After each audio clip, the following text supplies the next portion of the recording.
Hello everyone అండి. Last సెషన్లో syllabus orientation of science and technology and few questions తీసుకొని discuss చేసాం. ఒక 2 వీడియోస్ కూడా అప్లోడ్ చేసాం ఆల్రెడీ ఛానల్లో. సిలబస్ని ఎట్లా బ్రేక్ డౌన్ చేయాలి అండ్ ఎటువంటి టైప్ ఆఫ్ క్వశ్చన్స్ వస్తే ఎలా రియాక్ట్ అవ్వాలి, ఎలా చదవాలి. So orientation and or preparation through questions. So అది ఎసెంటిక్ చేసాము. అండ్ ఈ వీడియో వచ్చేసరికి break down of polity syllabus. So మనం సిలబస్ తీసుకొని వి విల్ ఐ మీన్ దాన్ని ఒక్కొక్క దాన్ని మైక్రో అనాలిసిస్ చేద్దాం సిలబస్ లో. సో ఎలా ప్రిపేర్ అవ్వాలి ఏంటి అని చెప్పేసి. జనరల్ గా ఆస్పిరెంట్స్ ఏంటంటే బాగా అన్ని సబ్జెక్ట్స్ లో కాన్ఫిడెన్స్, ఏ ఎగ్జామ్ అయినా కాంపిటేటివ్ ఎగ్జామ్ లో హైయెస్ట్ పాలిటీకి ఉంటుంది. నేను అబ్జర్వ్ చేశాను కదా, పాలిటీ ఏ క్వశ్చన్ ఇచ్చినా చేసేస్తాం సార్, పాలిటీ ఈజీ అనేస్తారు చాలా మంది. బట్ కానీ ఇక్కడ మనకి రెఫరెన్స్ ఏం తీసుకోవాలి? యూ సే ఒక రకంగా కులమానం అని కూడా అనుకోవచ్చు. మొన్న జరిగిన గ్రూప్ 1 ప్రిలిమ్స్, ఎందుకంటే అందులో పాలిటీ మనకు సపరేట్ గా ఉంది కదా, 30 మార్క్స్. సో ఆ పాలిటీ చూసిన తర్వాత చాలా మంది యాక్చువల్లీ ఎకానమీ టఫ్ వస్తే నెక్స్ట్ టఫెస్ట్ పాలిటీనే ఉంది మన గ్రూప్ 1 ఫిలిమ్స్ లో.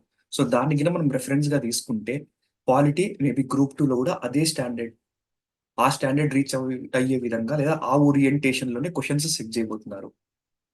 సో ఇప్పుడు మనకు ఒక రెఫరెన్స్ అయితే దొరికింది కదా, దానికి అనుగుణంగా ప్రిపేర్ అవ్వాలి. జనరల్ గా స్టాండర్డ్ బుక్ ఏంటి అందరు చదువుతారు? లక్ష్మీకాంత్. బోత్ ఇంగ్లీష్ మీడియంలో అండ్ తెలుగు మీడియంలో ఉంది. మరి అది సరిపోతుందా? ఎస్, సరిపోతుంది టు అన్ ఎక్స్టెంట్. మన పాలిటీ గ్రూప్ 1 ప్రిలిమ్స్ లో పాలిటీ క్వశ్చన్స్ ఇచ్చినట్లు అవుతే లక్ష్మీకాంత్ అన్ని 75కి 75 స్కోర్ చేయడానికి ఛాన్స్ ఉండదు. టు అన్ ఎక్స్టెంట్ ఎన్ని అయితే నాకు తెలియదు, కానీ 75 అయితే మేబీ ఇలాంటి స్టాండర్డ్స్ మెయింటైన్ చేస్తే రావు. సో 70 ఇప్పుడు మనం ఏం చేయాల్సిందంటే లక్ష్మీకాంత్ బాగా థరోగా ఉండాలి. ఎవ్రీ లైన్ ఆఫ్ లక్ష్మీకాంత్ అనేది మీకు గుర్తుండాలి, ఎస్పెషల్లీ మన గ్రూప్ 1 ప్రిలిమ్స్ క్వశ్చన్స్ చూసిన తర్వాత. ఎందుకంటే అనలిటికల్ గా వెళ్తున్నాడు. సో ఒకసారి ఫస్ట్ సిలబస్ బ్రేక్ డౌన్ చేద్దాము and will analyse how exactly మనం ఓరియంటేషన్ ఎలా ఉండాలి అని చెప్పేసి. సో మనకి సిలబస్ ఏముంది? భారత్ తెలుగులో అయితే ఇది, ఇంగ్లీష్లో అయితే ఇది. నేచర్ ఆఫ్ ఇండియన్ కాన్స్టిట్యూషన్, భారత రాజ్యాంగ స్వభావం, కాన్స్టిట్యూషనల్ డెవలప్మెంట్, అందులో మళ్ళీ తర్వాత salient features of Indian constitution, preamble, fundamental rights. So constitutional development అంటే బేసికల్ ఏంటి? హిస్టరీ, మన కాన్స్టిట్యూంట్ అసెంబ్లీకి సంబంధించి క్వశ్చన్స్ ఇక్కడ. మనకి లక్ష్మీకాంత్ లో ఫస్ట్ చాప్టర్ ఉంటాయి కదా. సో ఇక్కడ ఎలా అంటే మనం ఇండియన్ హిస్టరీలో ఆల్రెడీ చదివేసాం డిఫరెంట్ యాక్ట్స్. 1773 యాక్ట్ నుంచి గవర్నమెంట్ ఆఫ్ ఇండియా యాక్ట్ 1947, ఆ చట్టాలన్నీ చూసాం. 73, తర్వాత 1803, 1813, 1833, 1858, తర్వాత మళ్ళీ 1861, నెక్స్ట్ 1909, 1919, 1935, 1947. సో ఇవన్నీ in some or the other way ఇవన్నీ హిస్టరీ, మన కాన్స్టిట్యూషన్ డెవలప్మెంట్ లో ఒక హిస్టరీ ఇవన్నీ. బట్ ఆల్రెడీ మనం ప్రిలిమ్స్ లో గ్రూప్ 2 ప్రిలిమ్స్ లో చదివి ఉంటారు. చదవకపోతే ఒకసారి చదవండి, క్వశ్చన్ అడిగే ఛాన్స్ కూడా ఉంది, చెప్పలేము. అండ్ కాన్స్టిట్యూంట్ అసెంబ్లీకి సంబంధించి లైక్ కాన్స్టిట్యూంట్ అసెంబ్లీ ఏ ప్రిన్సిపల్ మీద ఫామ్ అయింది, మెంబర్స్ డైరెక్ట్ గా ఎలక్ట్ అయ్యారా, ఇండైరెక్ట్ గా ఎలక్ట్ అయ్యారా, లేదా దీంట్లో ఏమన్నా కమ్యూనిటీ బేస్ గా రిప్రజెంటేషన్ ఉందా, ఎంతమంది ఉమెన్ రిప్రజెంటేషన్ ఉంది, ఓవరాల్ కాన్స్టిట్యూంట్ అసెంబ్లీలో ఎంతమంది ఉమెన్ ఉన్నారు, ఆ ఉమెన్ ఎవరు, so who are those significant women members. So ఇటువంటి కాన్స్టిట్యూంట్ అసెంబ్లీకి సంబంధించిన అన్ని కాదు, కమిటీస్ కానీ మనకి లక్ష్మీకాంత్ లో కొంచెం ఇన్ఫర్మేషన్ ఉంటుంది. కొంచెం మీరు కూడా గూగుల్ చేయాలి. లైక్ ఇంపార్టెంట్ కమిటీస్ చూసింటాము, drafting committee, home union committee, states committee. So ఇటువంటి కమిటీస్ చదువుతూనే కాన్స్టిట్యూంట్ అసెంబ్లీకి సంబంధించి ఇంకొంచెం ఫ్యాక్ట్స్ అబౌట్ కాన్స్టిట్యూంట్ అసెంబ్లీ అని గూగుల్ చేయాలి మీరు. సో కొన్ని అడిషనల్ ఫ్యాక్ట్స్ వస్తాయి. తర్వాత ఇది కాన్స్టిట్యూషనల్ డెవలప్మెంట్. మనం ఆల్రెడీ లక్ష్మీకాంత్ మనం ఏ ఫీచర్ ఎక్కడి నుంచి బారో చేస్తామో అవన్నీ చూస్తాం కదా, అటువంటి గుర్తుపెట్టుకోవాలి. నెక్స్ట్ సేలియంట్ ఫీచర్స్, ఇది ఒక బ్రాడ్ టర్మ్. సేలియంట్ ఫీచర్స్ అంటే ఇక్కడ మనకి నెక్స్ట్ కంటిన్యూషన్ లో ఉంది కదా, preamble, fundamental rights, DPSPs, fundamental, ఇవన్నీ salient features of Indian constitution. So అందులో ఫస్ట్ ప్రియాంబుల్ తీసుకున్నాం అనుకోండి, స్టాటిక్ లక్ష్మీకాంత్ లో చదువుతాం. సో లక్ష్మీకాంత్ లో కూడా ఎవ్రీ లైన్ ఇంపార్టెంట్ మనకి ఇక్కడ ప్రియాంబుల్ లో. ప్రియాంబుల్ అంటే ఏంటి? It's preface or introduction to the constitution. Preamble అంటే తర్వాత ఏమి, ఇక్కడ ఇంకొకటి మనం ఇక్కడ అబ్జర్వ్ చేయాల్సింది ఏంటంటే, మన గ్రూప్ 1 ఫిలిమ్స్ చూసిన తర్వాత సుప్రీం కోర్ట్ జడ్జిమెంట్స్, ప్రతిదానికి కాదు, ఇంపార్టెంట్ ఆర్టికల్స్.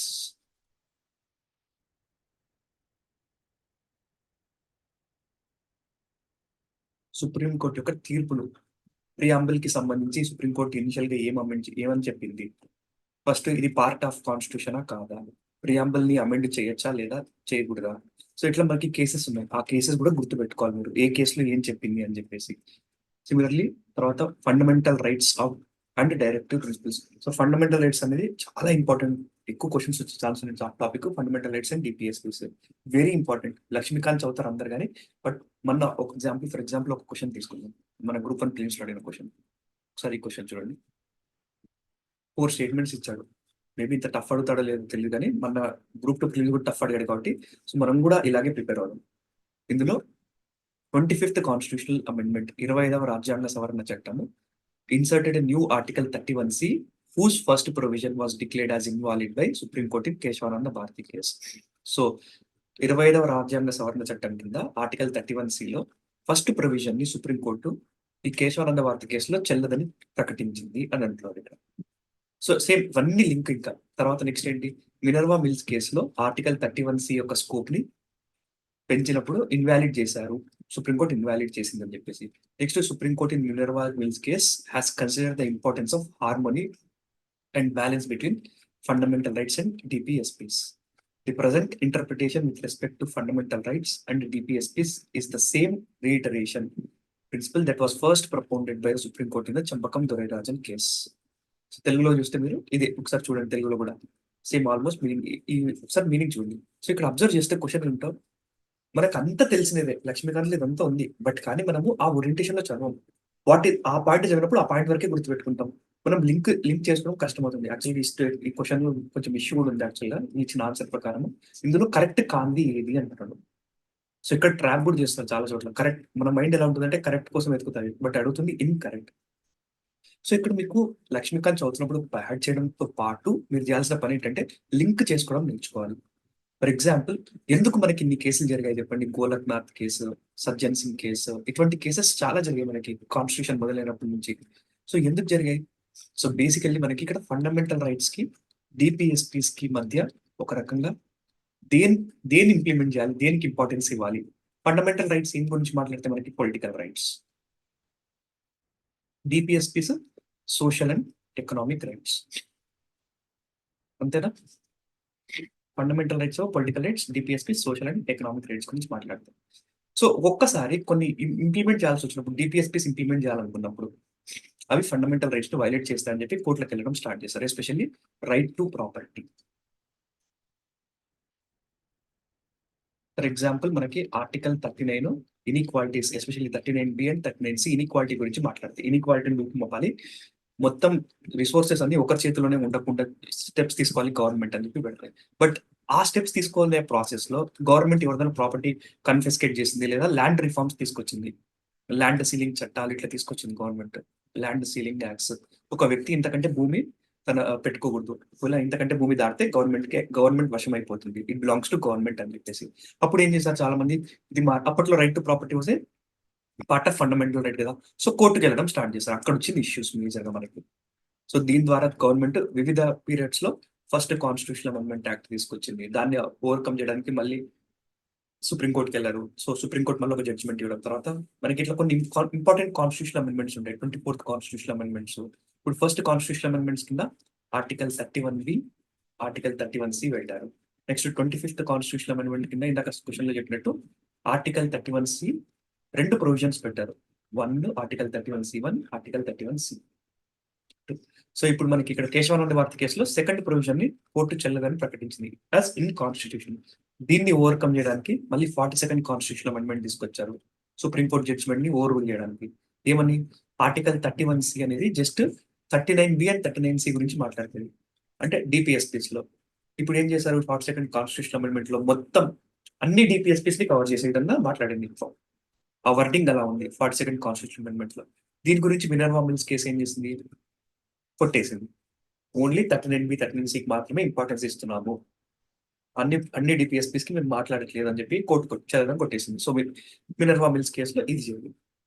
సో ఇదంతా స్టోరీ ఐడియా ఉంటేనే మనము ఈ రెండు స్టేట్మెంట్స్ కరెక్టా రాంగ్ గెస్ చేయగలం. And similarly third fourth statements కి అగైన్ మనం డిపిఎస్పీస్ కి ఫండమెంటల్ రైట్స్ కి సంబంధించి సుప్రీంకోర్టు వివిధ కేసెస్ లో ఏం చెప్పింది ఆ ఐడియా ఉంటేనే మనం ఆన్సర్ చేయగలం. సో ఫస్ట్ కేసులో చంపకం దొరైరాజన్ కేసు. సో ఈ కేసులో ఏం చెప్పింది, ఫండమెంటల్ రైట్స్ డిపిఎస్పీస్ కంటే ప్రైమసీ ఇంపార్టెన్స్ ఉంది అని చెప్పి చెప్పింది ఫండమెంటల్ రైట్స్. తర్వాత గోలక్నాథ్ కేసులో ఏం చెప్పింది, ఫండమెంటల్ రైట్స్ ని అమెండ్ చేయలేము అని చెప్పేసింది. Cannot be amended to implement DPSPs. Next Kesavananda Bharati కేసులో మళ్ళీ మార్చింది, డాక్టర్ ఆఫ్ బేసిక్ స్ట్రక్చర్ తీసుకొచ్చింది, మీకు ఐడియా ఉంటుంది. తర్వాత మినర్వా మిల్స్ కేసు,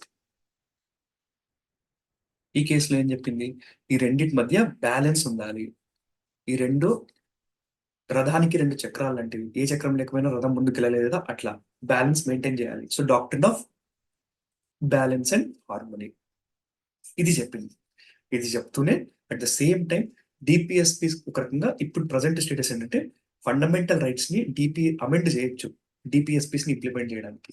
బట్ కానీ ఆ అమెండ్మెంట్ బేసిక్ స్ట్రక్చర్ ని వైలేట్ చేయకూడదు. At the same time fundamental rights as on today Champakam Dorairajan కేసులో ఏం చెప్పిందో కోర్టు అదే ఇంకా ఇప్పుడు కూడా స్టాండ్ అయింది. ఫండమెంటల్ రైట్స్ కొంచెం డిపిఎస్పీస్ కంటే ఇంపార్టెన్స్ ఉంది ఎక్కువ. సో ఈ స్టోరీ అంత ఐడియా ఉంటుంది, మీరు ఈ third and fourth options answer చేయగలరు. అర్థమైందా? సో ఇదంతా ఈ విధంగా చదవాలి మీరు. ఇప్పుడు జస్ట్ ఆ పేజ్ లో బ్యాడ్ కొట్టేసి సెకండ్ పేజ్ కి లింక్ చేయకుండా పోతే చాలా కష్టం అవుతుంది, గుర్తుపెట్టుకోండి. సో మీరు ఫండమెంటల్ రైట్స్ ఏం చదివినా కానీ రాష్ట్ర విధాన ఆదేశిక సూత్రాలు మరియు వాటి సంబంధము, ప్రాథమిక విధులు, ఫండమెంటల్ డ్యూటీస్, రాజ్యాంగ సవరణ, అమెండ్మెంట్ ఆఫ్ కాన్స్టిట్యూషన్, రాజ్యాంగం యొక్క ప్రాథమిక నిర్మాణము, సో ఎవ్రీథింగ్ ప్రతి దాన్ని మీరు లింక్ చేసుకుంటా చదవాలి. Next structure and functions of Indian government, legislative, executive and judiciary. So మనకి సపరేట్ గా టాపిక్ ఉంది. ఇట్స్ లైక్ లెజిస్లేటివ్, ఇదే బేసికలీ ఇవంతా లింక్ అయిపోతుంది. Seventh and eighth part link అయిపోతాయి. ఎగ్జిక్యూటివ్ పవర్ ఎక్కడ వరకు ఉంటుంది, లెజిస్లేచర్, పార్లమెంట్ ఎంతవరకు ఒక చట్టం రూపొందించవచ్చు, స్టేట్ లిస్ట్ మీద ఎప్పుడు రూపొందించవచ్చు, సెంట్రల్ లిస్ట్ మీద ఎప్పుడు రూపొందించవచ్చు, తర్వాత మనకి కంకరెంట్ లిస్ట్ లో ఎవరు రూపొందించినప్పుడు ఏమవుతుంది, కంకరెంట్ లిస్ట్ లో సెంట్రల్ స్టేట్ రెండింటి మీద లాస్ ఉంటే ఎలా అవుతుంది, and executive power, central executive power extend అవుతుందా స్టేట్స్ మీద, ఒకవేళ సెంటర్ ఇచ్చిన డైరెక్షన్ ని స్టేట్ గవర్నమెంట్ ఫాలో అవ్వకపోతే ఏంటి. అండ్ ఇంకోటి గుర్తుపెట్టుకోవాల్సింది, మీరు ఆర్టికల్స్ కూడా గుర్తుపెట్టుకోవాలి. ఆర్టికల్స్ ఇంపార్టెంట్, ఆర్టికల్స్ చాలా ఇంపార్టెంటే కాకుండా, ఫర్ ఎగ్జాంపుల్ మనకి గ్రూప్ 1 ప్రిలిమ్స్ లో క్వశ్చన్ అడిగారు, కింది వాటిలో which of the following bills has to be reserved for the president అనే మీనింగ్ విధంగా అడిగాడు. సో అందులో దాని అర్థం ఏంటి, ఎట్లా మనకి ఆ ఆర్టికల్ ఏముందో చెప్పకుండా subject matter of that article mention చేశారు. When the bill is enacted under article 288 అట్లా అన్నట్టు. సో దాని అర్థం ఏంటి, మనకు ఆర్టికల్ 288 తెలియకపోతే ఆ బిల్లు ప్రెసిడెంట్ కి పెట్టాలా లేదా రిజర్వ్ చేయాలా లేదా ఎట్లా తెలుస్తుంది. సో ఇక్కడ ఆర్టికల్స్ తో కూడా ప్లే చేస్తున్నాడు. సో మీరు ఏం చేస్తారంటే లక్ష్మీకాంత్ చదువుతున్నప్పుడు మీరు ఒక బేర్ యాక్ట్ పెట్టుకొని ఎక్కడన్నా ఆర్టికల్స్, దీనికి ఏం ఆర్టికల్ ఉంది, ఒక 2-3 సార్లు చదివారనుకోండి గుర్తుండిపోతుంది. 100% గుర్తుపెట్టుకోవాల్సిన అవసరం లేదు, మనకు అక్కడ ఎలిమినేషన్ యూజ్ అవుతే చాలు. సో ఈ విధంగా లెజిస్లేచర్, ఎగ్జిక్యూటివ్ అండ్ జ్యుడిషియరీకి సంబంధించి 3 లెవెల్ చదవాలి. జనరల్ గా మనం supreme court, high court and lower courts. So lower courts general గా మర్చిపోతాం, లోయర్ కోర్ట్స్ కి సంబంధించి కూడా కొంచెం గూగుల్ చేయండి మీరు అట్లే. జ్యుడిషియల్ రివ్యూ అంటే ఏంటి, ఇది కాన్స్టిట్యూషన్ లో ఉందా, ఏ సుప్రీంకోర్టు జడ్జిమెంట్ లో జ్యుడిషియల్ రివ్యూ ఉంది. ఎక్స్ప్లిసిట్ గా అంటే మన కాన్స్టిట్యూషన్ లో ఎక్స్ప్లిసిట్ గా మెన్షన్ చేయనప్పటికీ కూడా ఇంప్లిసిట్ గా ఏ ఆర్టికల్స్ జ్యుడిషియల్ రివ్యూ గురించి మాట్లాడతాయి. ఫర్ ఎగ్జాంపుల్ ఆర్టికల్ 13 ఇట్లా ఇటువంటి ఎక్కడి నుంచి మనకు జ్యుడిషియల్ రివ్యూ అనే ప్రొవిజన్ మనకి వస్తుంది అని చెప్పేసి. Judicial activism, so judicial activism గురించి వివిధ వ్యక్తులు ఏం కామెంట్ చేశారు, అందరూ కాదు, ఇంపార్టెంట్. సో జ్యుడిషియల్ యాక్టివిజం కి, జ్యుడిషియల్ ఓవర్ రీచ్ కి సంబంధించి ఏమైనా కేసెస్ ఉన్నాయా. సో జ్యుడిషియల్ యాక్టివిజం అంటే మనకి ఇక్కడ డైరెక్ట్ గా మెన్షన్ చేయనప్పటికీ కూడా one of the common example of judicial activism ఏంటంటే public interest litigation. So public interest litigation మొదటిసారి ఏ కేసులో యూజ్ చేశారు, అండ్ ఏ జడ్జ్ దీని గురించి మనకి జస్టిస్ పిఎన్ భాగవతి ఇట్లా వాళ్ళు ఉంటారు అన్నట్టు. సో ఆ కేసు ఏంటి, జడ్జ్ ఎవరు, అవన్నీ మనం ఇక్కడ చదవాలి.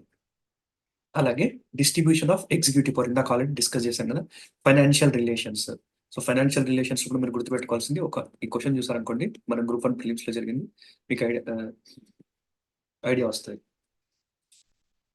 The proceeds of surcharges that are levied on, అంటే ఆర్టికల్స్ తో ఎస్పెషల్లీ మనం ఎక్కడ కన్ఫ్యూజ్ అవుతున్నామో అక్కడ ఇవ్వబోతున్నాడు క్వశ్చన్. సో ప్రతి దాని మీద, ఫైనాన్షియల్ ఆస్పెక్ట్ మీద, ఇటువంటి దాని మీద, జిఎస్టీ మీరు అబ్జర్వ్ చేస్తే ఫైనాన్షియల్ ఆస్పెక్ట్ మీద 2 క్వశ్చన్స్ ఇచ్చాడు. సో అవన్నీ powers of centre and state మధ్యలో ఉన్న పవర్స్ కి సంబంధించిన క్వశ్చన్ ఏదండి. సో దానికి కూడా ప్రిపేర్ అయ్యి ఉండాలి మీరు. అలాగే హ్యూమన్ రైట్స్ కమిషన్. అలాగే గ్రూప్ 1 లో చాలా పెద్ద కొంచెం కాంప్లికేటెడ్ క్వశ్చన్ లాగే ఇచ్చాడు. సో కరెంట్ అఫైర్స్ ని లింక్ చేస్తూ హ్యూమన్ రైట్స్ కమిషన్ లింక్ చేశాడు. అలాగే ఆర్టీఐ యాక్ట్. మనకి ఆర్టీఐ యాక్ట్ 2019 అక్టోబర్లో అమెండ్ చేశారు. ఏమని అమెండ్ చేశారు? అంతకుముందు 5 ఏళ్ళు ఉంటే టర్మ్ ఇప్పుడు 3 ఏళ్ళకి చేశారు. 3 ఏళ్ళకి టర్మ్ ఏం చేశారంటే టర్మ్ 3 ఏళ్ళని పెట్టకుండా సెంట్రల్ గవర్నమెంట్ డిసైడ్ చేస్తుంది ఇప్పటి నుంచి అని చెప్పి అన్నారు. సెంట్రల్ గవర్నమెంట్ దాని తర్వాత ఆర్టీఐ రూల్స్ ఆఫ్ 2019 అని తీసుకొచ్చింది. ఆ రూల్స్ కింద 3 ఏళ్ళు ఉంటుంది. తర్వాత వాళ్ళకి శాలరీ కూడా అంతకుముందు వేరే విధంగా ఉండే, ఎలక్షన్ కమిషనర్స్ తో వాళ్ళకి ఈక్వల్ గా ఉండేది. తర్వాత ఇప్పుడు ఏం చేసింది, సెంట్రల్ గవర్నమెంటే డిసైడ్ చేస్తుంది. ఇప్పుడు ప్రెసెంట్ రూల్స్ ప్రకారం 2,25,000 స్టేట్ ఇన్ఫర్మేషన్ కమిషనర్స్ వాళ్ళకి. సో ఇటువంటివి Lokpal and Lokayukta, screening committee అంటే ఏంటి, సెర్చ్ కమిటీ అంటే ఏంటి, సో రీసెంట్ గా ఎవరు లోక్పాల్ గా అపాయింట్ చేశారు, లోకాయుక్తగా ఎవరు అపాయింట్ చేశారు, మన స్టేట్ లో ఏంటి ప్రొవిజన్, ఎక్కడుంది ఇదంతా. సో స్పెసిఫిక్ గా మీరు కరెంట్ అఫైర్స్ ని లింక్ చేసుకోవాలి ఇక్కడ. Next centre and state relations, అంటే basically federalism related topic. So దాంట్లో మనకి ఏం లేదు, కమిషన్స్ గురించి స్పెసిఫిక్ గా రాజ్మన్నార్ కమిటీ రికమెండేషన్స్ ఏంటి, సర్కారియా కమిషన్. సో అన్ని రికమెండేషన్స్ మీరు గుర్తుపెట్టుకోవాలి, ఆల్రెడీ ప్రిలిమ్స్ లో గ్రూప్ 1 లో అడిగారు కాబట్టి. తర్వాత పొలిటికల్ పార్టీ సిస్టమ్, ఇప్పుడు ఎలక్షన్స్ టైం కాబట్టి ఎలక్షన్స్ గురించి మనకి లక్ష్మీకాంత్ లో కొంచెం ఇన్ఫర్మేషన్ ల్యాకింగ్ ఉంది. సో మీరు ఏం చేయాలంటే ఎలక్షన్ కమిషన్ ఆఫ్ ఇండియా లేదా ఈ మధ్య ఎలక్షన్ కి సంబంధించి ఏవైతే ఆర్టికల్స్ వస్తున్నాయో అవి కూడా చూసుకోవాలి.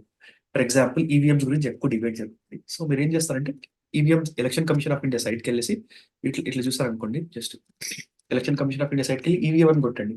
మొదటిసారి ఈవీఎం ఎక్కడ చూసారు, ఈవీఎం అనేది ఏంటి, అది స్టాండ్ అలోన్ యూనిటా లేకపోతే ఎట్లా ఆపరేట్ చేస్తారు, ఒక ఈవీఎం లో ఎంతమంది ఓట్ వేయచ్చు, జనరల్ గా 2,000 మంది ఒక ఈవీఎం. బట్ కానీ ఎలక్షన్ కమిషన్ ఆఫ్ ఇండియా 1,500 దాటితే ఇంకొక ఈవీఎం యూస్ చేస్తారు. సో ఒక ఈవీఎం 1,500 మెంబర్స్.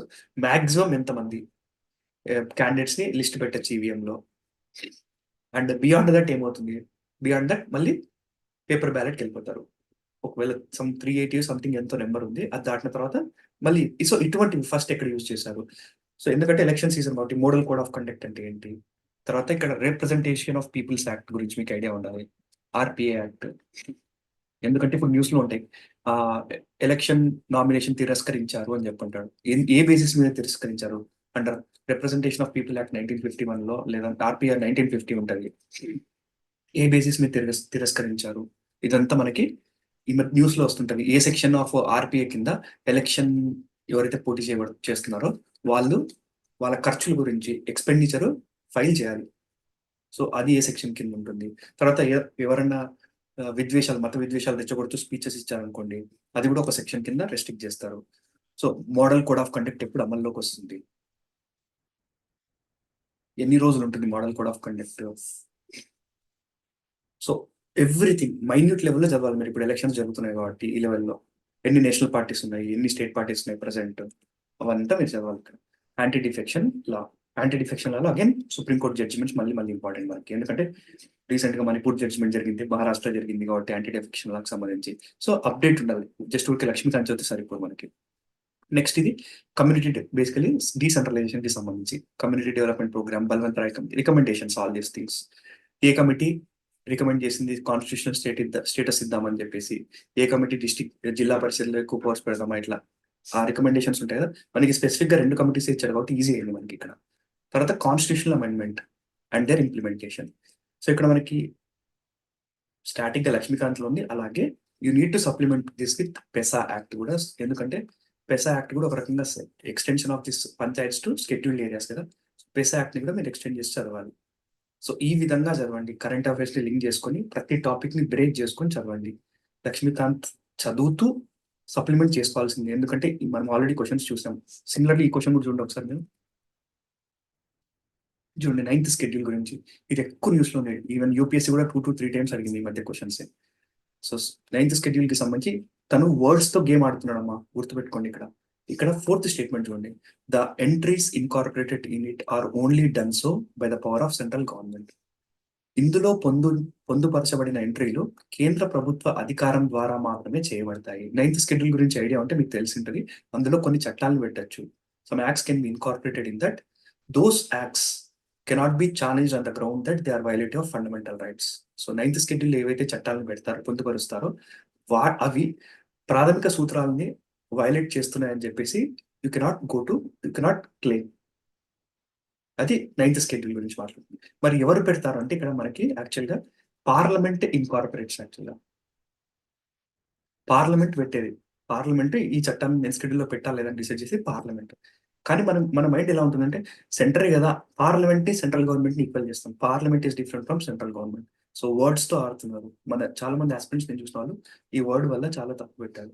సో వాళ్ళకి కాన్సెప్ట్ ఐడియా ఉంది. బట్ కానీ పార్లమెంట్ గురించి అడుగుతున్నాడా ఎస్పెషల్లీ ఇటువంటివి చాలా జాగ్రత్తగా ఉండాలి. ఓకే. ఈ విధంగా ప్రిపేర్ అవ్వండి అండ్ ఆల్ ద బెస్ట్.